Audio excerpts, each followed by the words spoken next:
Hi friends, welcome back to Chaitra all in one ಲಾಗ್ಗೆ ಎಲ್ರಿಗೂ ಸ್ವಾಗತ. ಯಾರೆಲ್ಲ ನನ್ನ ಚಾನಲ್ ನೋಡ್ತಿದ್ದೀರಾ ಪ್ಲೀಸ್ ಸಬ್ಸ್ಕ್ರೈಬ್ ಮಾಡ್ದಲ್ಲಿರೋರು ಸಬ್ಸ್ಕ್ರೈಬ್ ಮಾಡ್ಕೊಳ್ಳಿ ಅಂತ ಹೇಳ್ತಾ, ಸೊ ಇವತ್ತು ಭಾನುವಾರದ ಲಾಗ್ ಆಗಿರುತ್ತೆ ಅಂತಲೇ ಹೇಳ್ತೀನಿ. ಸೊ ಮಾರ್ನಿಂಗು ಬ್ರೇಕ್ಫಾಸ್ಟಿಗೆ ಏನು ಮಾಡೋದು ಅಂತ ಯೋಚನೆ ಮಾಡ್ತಿದ್ದೆ. ಸೊ ಯೋಚನೆ ಮಾಡ್ತಿರ್ಬೇಕಾದ್ರೆ ನನಗೆ ಒಂದು ಗುಂಡು ಬದನೆಕಾಯಿ ತೊಗೊಂಡಿದ್ನಲ್ಲ, ಸೊ ಆ ಗುಂಡು ಬದನೆಕಾಯಿನ ಹಾಕಿ ಏನಾದರೂ ಸ್ಪೆಷಲಾಗಿ ಮಾಡೋಣ ಅಂತ ಅಂದ್ಕೊಳ್ತಾ ಇದ್ದೆ. ಬಟ್ ಟೈಮೇ ಸಿಕ್ಕಿರಲಿಲ್ಲ. ಹಾಗಾಗಿ ಇವತ್ತು ಅದರಿಂದ ಒಂಥರ ಗೊಜ್ಜನ್ನು ಮಾಡಿ ರೊಟ್ಟಿಗೆ ಎಲ್ಲ ಚೆನ್ನಾಗಿರುತ್ತೆ ಅಂತ ಹೇಳಿ ಈ ಒಂದು ರೆಸಿಪಿನ ಮಾಡ್ತಾಯಿದ್ದೀನಿ. ಸೊ ಅದ್ರ ಜೊತೆಗೆ ನಿಮಗೂ ಸಹ ಶೇರ್ ಮಾಡ್ತಾಯಿದ್ದೀನಿ.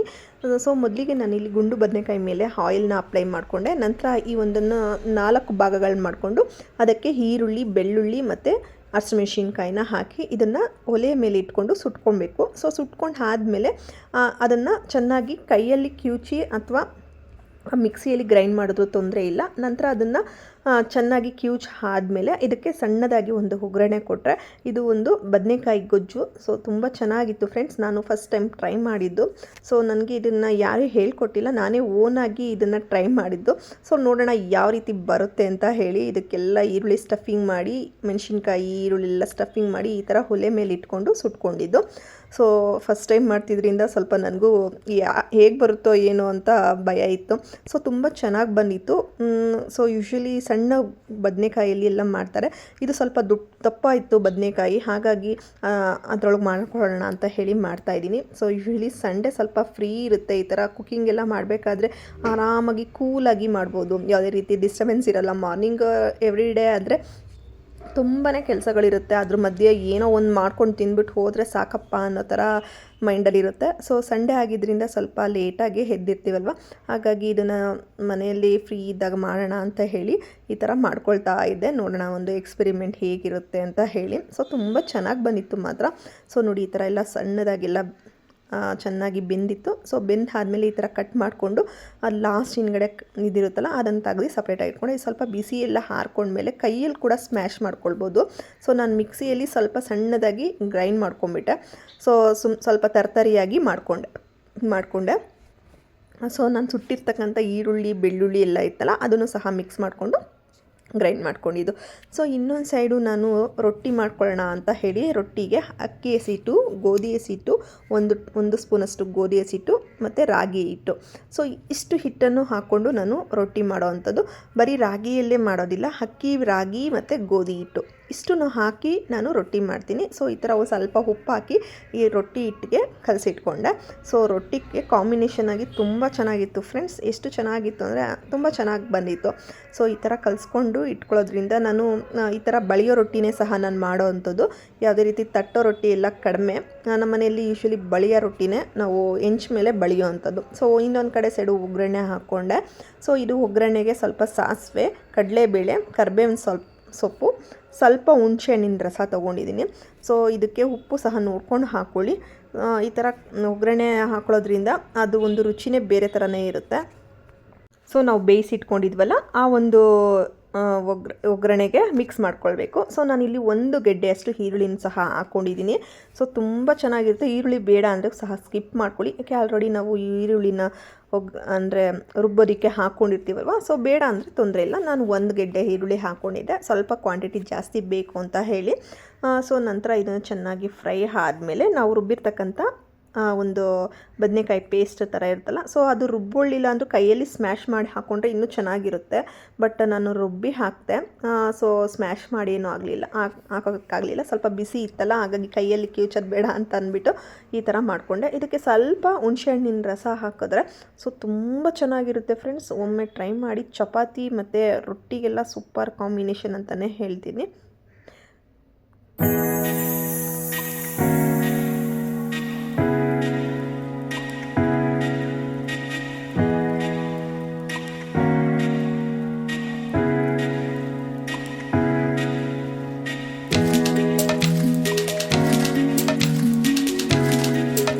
ನಂತರ ಎಲ್ಲ ಬ್ರೇಕ್ಫಾಸ್ಟ್ ಎಲ್ಲ ಆದಮೇಲೆ ಜಿಪ್ಟೋದಲ್ಲಿ ಕೆಲವೊಂದು ಐಟಮ್ಸ್ನ ಆರ್ಡ್ರ್ ಮಾಡಿದ್ದೆ. ಸೊ ಜಸ್ಟ್ 5 ಮಿನಿಟ್ಸ್ಗೆ ಇದು ಡೆಲಿವರಿ ಮಾಡಿಕೊಟ್ಬಿಡ್ತಾರೆ.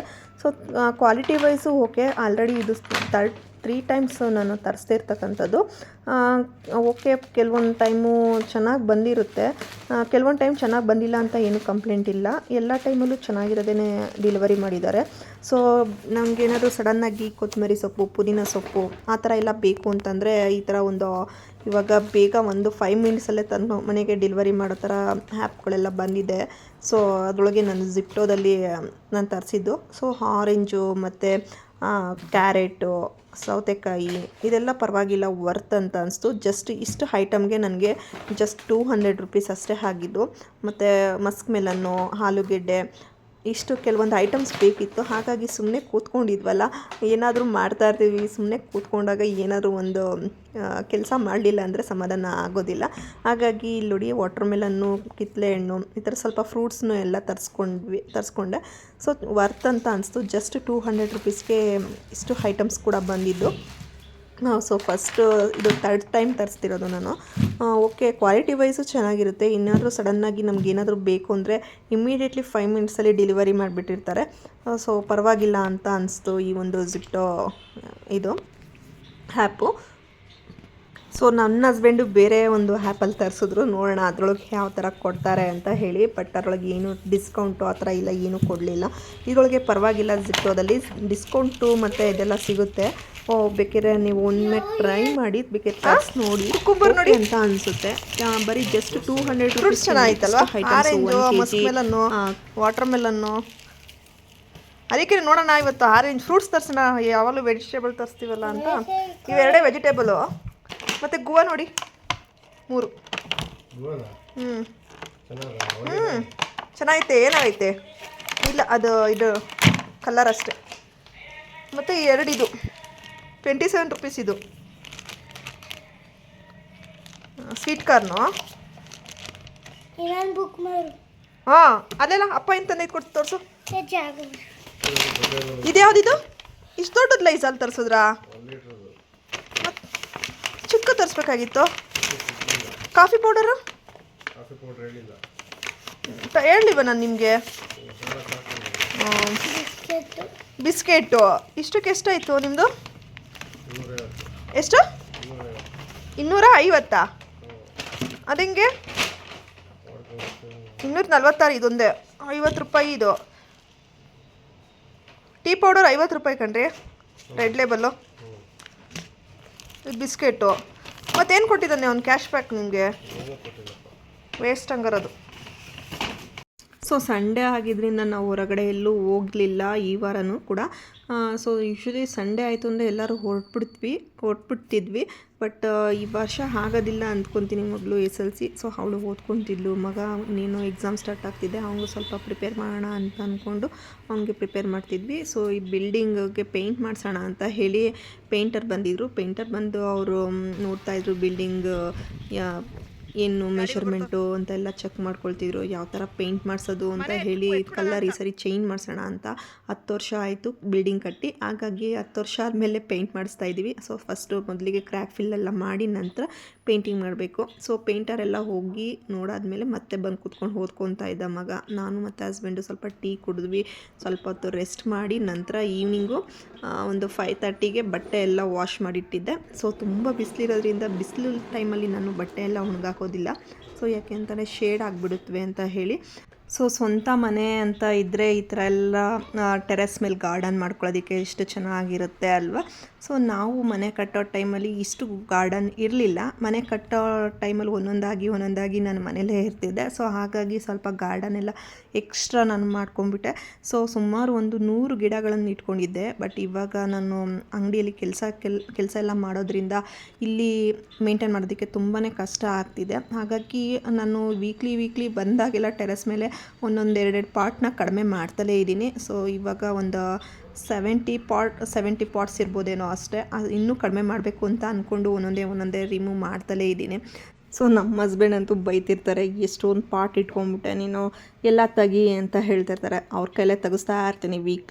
ವೀಕ್ ಡೇಸ್ ಆಯಿತು ಅಂದರೆ ಅವ್ರನ್ನ ಕರ್ಕೊಂಬರೋದು, ಯಾವುದೇ ಬೇಡ ಅದೆಲ್ಲ ತೆಗೆದ್ಬಿಟ್ಟು ಬೇಕಾಗಿರೋ ಗಿಡಗಳನ್ನ ಮಾತ್ರ ಇಟ್ಕೊಂಡಿದ್ದೀನಿ. ಸೊ ಜಾಸ್ತಿ ಇದ್ದಷ್ಟು ಮೇಂಟೈನ್ ಮಾಡೋದಕ್ಕೆ ಆಗ್ತಿಲ್ಲ. ಹಾಗಾಗಿ ಕೆಲವೊಂದು ತುಂಬ ಗಿಡಗಳೆಲ್ಲ ಹೋದವು. ಆದರೂ ಏನು ಮಾಡೋಕ್ಕಾಗಲ್ಲ ಅಲ್ವಾ, ಮೇಂಟೈನ್ ಮಾಡೋಗಿದ್ರೆ ಮಾತ್ರ ಹಾಕ್ಕೊಳ್ಬೇಕು. ಇಲ್ಲ ಅಂತ ಅಂದರೆ ಅದನ್ನು ಅಷ್ಟು ಬೇಡ ಅಂತ ಅಂದ್ಬಿಟ್ಟು ನಮ್ಗೆ ಎಷ್ಟು ಬೇಕೋ ಅಷ್ಟು ಮಾತ್ರ ಇಟ್ಕೊಳ್ಳೋಣ ಅಂತ ಹೇಳಿ ಅಷ್ಟು ಮಾತ್ರ ಇಟ್ಕೊಂಡಿದ್ದೀನಿ. ನೋಡಿ ಇಷ್ಟು ಇದ್ದಾವೆ. ಇದನ್ನು ಕ್ಲೀನ್ ಮಾಡೋಷ್ಟೊತ್ತಿಗೆ ಅಂದರೆ ತುಂಬ ಗಿಡಗಳು ಹೋಗೇ ಇಲ್ಲ, ಕೆಲವು ಗಿಡಗಳು ಮಾತ್ರ ಹೋಗಿರೋವಂಥದ್ದು. ತುಂಬ ಗಿಡಗಳು ಹಾಗೇ ಇದ್ದಾವೆ. ಅವೆಲ್ಲ ಮತ್ತು ಅವನ್ನ ಮತ್ತೆ ಎಸೆಯೋದಕ್ಕೆಲ್ಲ ಇಷ್ಟನೇ ಆಗೋದಿಲ್ಲ. ಆವತ್ತಿಂದನೂ ಮಾಡ್ಕೊಂಡು ಬಂದಿದ್ದೀನಿ. ಬಟ್ ಇವಾಗ ಎಷ್ಟೇ ಕಷ್ಟ ಆದರೂ ಪರವಾಗಿಲ್ಲ, ಅದನ್ನು ಉಳಿಸ್ಕೊಳ್ಳೋಣ ಅಂತ ಹೇಳಿ. ನನಗೆ ಗಿಡಗಳಂದರೆ ತುಂಬ ಇಷ್ಟ. ಸೊ ಅದರೊಳಗೆ ಏನಾದ್ರು ಒಂದು ಗಿಡ ಏನಾದರೂ ಹೋಯ್ತು ಅಂತಂದರೆ ತುಂಬ ಬೇಜಾರಾಗುತ್ತೆ. ಸೊ ಹಾಗಾಗಿ ಹೋಗಿರೋ ಅಂಥ ಗಿಡಗಳು ಏನೂ ಮಾಡೋದಕ್ಕಾಗೋದಿಲ್ಲ. ಕೆಲವೊಂದು ತುಂಬ ಹಳೆಯ ಗಿಡಗಳೆಲ್ಲ ಇದ್ದಾವೆ, ಅವನ್ನ ಇಟ್ಕೊಂಡಿದ್ದೀನಿ. ಸೊ ಮೇಲ್ಗಡೆ ಟೆರೆಸ್ ಗಲೀಜಾಗುತ್ತೆ, ಆವಾಗವಾಗ ಕ್ಲೀನ್ ಮಾಡ್ಕೊಳ್ತಿದ್ರೆ ಅಂಥ ಗಲೀಜೇನೂ ಆಗೋದಿಲ್ಲ. ಸೊ ಮಣ್ಣು ಮತ್ತು ಕೋಕೋಪಿಟ್ ಜಾಸ್ತಿ ಯೂಸ್ ಮಾಡಿಬಿಟ್ರೆ ಸೊ ಮಣ್ಣು ಸ್ವಲ್ಪ ಅವಾಯ್ಡ್ ಆಗಿಬಿಡುತ್ತೆ. ಹಾಗಾಗಿ ನಾನು ಇವಾಗ ಸ್ವಲ್ಪ ಕೋಕೋಪಿಟ್ಗೆಲ್ಲ ಹೇಳಿದ್ದೀನಿ, ತಂದು ಕೊಡ್ತೀನಿ ಅಂತ ಹೇಳಿದ್ದಾರೆ ಗಿಡದವರು. ಸೊ ಇದಕ್ಕೆ ಹುಳ ಎಲ್ಲ ಇವಾಗ ಒಂದು ಸ್ವಲ್ಪ ಕಂಟ್ರೋಲ್ ಆಗಿದೆ. ಫಸ್ಟು ತುಂಬ ಹುಳ ಹರಡ್ಬಿಡ್ತಿತ್ತು, ಒಂದು ಹರಡಿದ್ರೆ ಇನ್ನೊಂದು ಹರಡೋದು. ಸೊ ಇವಾಗ ಒಂದು ಸ್ವಲ್ಪ ಪರವಾಗಿಲ್ಲ, ಕಡಿಮೆ ಆಗಿದೆ.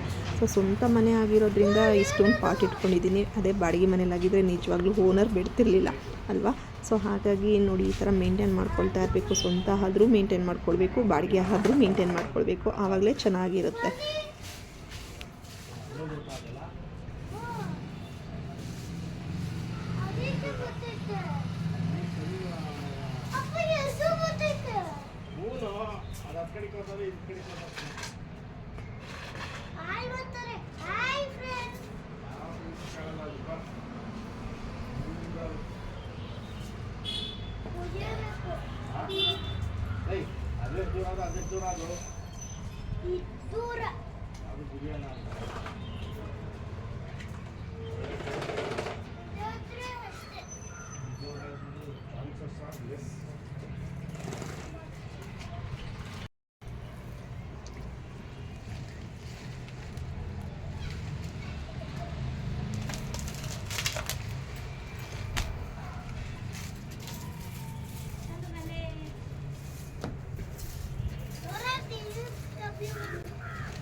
ಏಳಿಗೆ ಅಂತಲ್ಲ, ಇಟ್ಕೋಬೇಕು ಅದಕ್ಕೆ.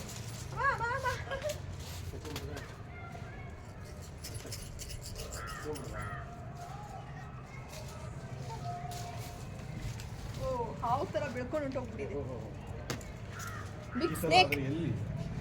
ಬಿಗ್ ಸ್ನೇಕ್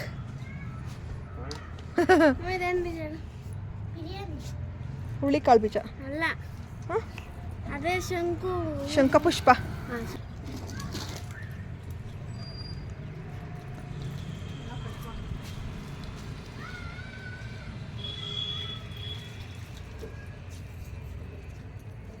ಮತ್ತೇನಾದರೂ ಪೇಂಟ್ ಎಲ್ಲ ಮಾಡಿಸೋದಕ್ಕೆ ಬಂದರೆ ಮತ್ತೆ ಇದೆಲ್ಲ ತೆಗಿಯೋದು ಯಾವ ರೀತಿ ಅಂತ ನೋಡಬೇಕು. ಸೊ ಇಲ್ಲಿ ಕೆಳಗಡೆ ನಾವು ಹೆಂಚು ಥರ ಹಾಕ್ಸಿದ್ದೀವಿ ಫ್ಲೋರ್ಗೆ. ಸೊ ನಮ್ಮದು ಬಂದು ಕಾಂಕ್ರೀಟ್ ಹಾಕ್ಸಿಲ್ಲ, ಕಾಂಕ್ರೀಟ್ ಹಾಕಿದ್ಮೇಲೆ ಅದ್ರ ಮೇಲೆ ಹೆಂಚು ಫ್ಲೋರ್ ಥರ ಹಾಕ್ಸಿದ್ವಿ. ಸೊ ಅದು ಹಾಕ್ಸ್ಲಿಲ್ಲ ಅಂದಿದ್ರು ಚೆನ್ನಾಗಿರ್ತಿತ್ತು. ಬಟ್ ಹಾಕ್ಸಿದಾಗ ಅನಿಸ್ತು ಬೇಕಾಗಿರಲಿಲ್ಲ. ಅದು ಸುಮ್ಮನೆ 1 ಲಕ್ಷ ಖರ್ಚು ಮಾಡಿ ಹಾಕ್ಸಿದ್ವಿ, ಅದು ಡೆಡ್ ಇನ್ವೆಸ್ಟ್ಮೆಂಟ್ ಆಯಿತು. ಏಕೆಂದರೆ ಅದ್ರ ಮೇಲೆ ಇವಾಗ ಈ ಥರ ಎಲ್ಲ ಪಾಟ್ಸ್ ಎಲ್ಲ ಇಟ್ಕೊಂಡ್ರೆ ಮೈಂಟೈನ್ ಮಾಡ್ಕೊಳ್ಬೇಕು. ಇಲ್ಲಾಂದರೆ ನೀಟಾಗಿಲ್ಲ ಅಂದರೆ ಅದು ನೋಡೋದಕ್ಕೆ ಆಗಲ್ಲ, ಅಷ್ಟು ಗಲೀಜಾಗಿಬಿಟ್ಟಿರುತ್ತೆ. ಸೊ ಈ ಥರ ಮಣ್ಣು ಮತ್ತು ಗಿಡಗಳದ್ದು ಎಲೆ ಎಲ್ಲ ಬಿದ್ದಿರುತ್ತೆ. ಸೊ ಹಂಗಾಗಿ ಅದನ್ನು ಮೇಂಟೈನ್ ಮಾಡ್ಕೊಳ್ಳಿಲ್ಲ ಅಂದರೆ ನೋಡೋದಕ್ಕಾಗೋದಿಲ್ಲ. ಅದು ಮಾಮೂಲಿ ಈ ಒಂದು ಸಿಮೆಂಟ್ ಥರ ಇದ್ದರೆ ಏನು ತೊಂದರೆ ಇಲ್ಲ, ಏನು ಆ ಥರ ಏನು ಅನಿಸೋದಿಲ್ಲ. ಬಟ್ ಈ ಥರ ಎಲ್ಲ ಮಾಡಿಸಿದಾಗ ನೀಟಾಗಿ ಮೇಂಟೈನ್ ಮಾಡ್ಕೊಂಡಿದ್ರೇ ಚೆನ್ನಾಗಿರುತ್ತೆ. ಆಗಲೇ 10 ವರ್ಷದಿಂದ ಮಾಡ್ತಲೇ ಇದ್ದೀನಿ, ಸ್ವಲ್ಪ ಗಲೀಜಾಗಿದೆ. ಸೊ ನೋಡೋಣ, ಪೇಂಟೆಲ್ಲ ಹೊಡಿಸ್ಬೇಕಾದ್ರೆ ಸ್ವಲ್ಪ ಇದಕ್ಕೂ ಫ್ಲೋರ್ಗೆಲ್ಲ ಪೇಂಟೆಲ್ಲ ಒಂದು ರೆಡ್ ಆಕ್ಸಿಡ್ ಅಂತ ಬರುತ್ತೆ. ಸೊ ಆ ಒಂದು ರೆಡ್ ಆಕ್ಸಿಡ್ನ ಪೇಂಟ್ ಮಾಡಿಸ್ಬೇಕು. ನಾವು ಫಸ್ಟು ಮನೆ ಕಟ್ಟಿದಾಗ ಅದು ಮಾಡಿಸಿರ್ಲಿಲ್ಲ. ಸೊ ನೋಡೋಣ ಈ ಸರಿ ಮಾಡಿಸೋಣ ಅಂತ ಅಂದ್ಕೊಂಡಿದ್ದೀವಿ. ಸೊ ನೋಡಿದ್ರಲ್ಲ ಇವತ್ತಿನ ಸಂಡೇ ಒಂದು ದಿನದ ಲಾಗ್ ಅಂತಲೇ ಹೇಳ್ಬೋದು. ಯಾವ ರೀತಿ ನಾನು ಟೈಮ್ ಸ್ಪೆಂಡ್ ಮಾಡಿದೆ ಸಂಡೇ ಅಂತ ಹೇಳ್ತಾ ಇವತ್ತಿನ ವಿಡಿಯೋ ಇಲ್ಲಿಗೆ ಎಂಡ್ ಮಾಡ್ತಾಯಿದ್ದೀನಿ. ಸೊ ಯಾರಿಗೆಲ್ಲ ನನ್ನ ಒಂದು ವಿಡಿಯೋ ಇಷ್ಟ ಆಯಿತು ಪ್ಲೀಸ್ ಲೈಕ್ ಮಾಡಿ, ಕಮೆಂಟ್ಸ್ ಮಾಡಿ, ಸಬ್ಸ್ಕ್ರೈಬ್ ಮಾಡ್ದಲೇ ಇರೋರು ಸಬ್ಸ್ಕ್ರೈಬ್ ಮಾಡ್ಕೊಂಡು ನೋಡಿ ಅಂತ ಹೇಳ್ತಾ ಇವತ್ತಿನ ವಿಡಿಯೋ ಇಲ್ಲಿಗೆ ಎಂಡ್ ಮಾಡ್ತಾಯಿದ್ದೀನಿ friends. Thank you for watching. ಒಂದು ವಾರ ಬರಲ್ಲ ಈ ಕಡೆ. ಕೊತ್ತಂಬರಿ ಸೊಪ್ಪು ಕೊಟ್ಟಿದ್ರು ಅವತ್ತು 10 ರೂಪಾಯಿ ಕೊತ್ತಂಬರಿ ಸೊಪ್ಪು ತಗೊಂಡು ಎಷ್ಟು ಮೋಸ. 90% ಎಲ್ಲ ಸತ್ಯ ತುಂಬ್ಕೊಂಡ್ಬಿಟ್ಟಾರೆ.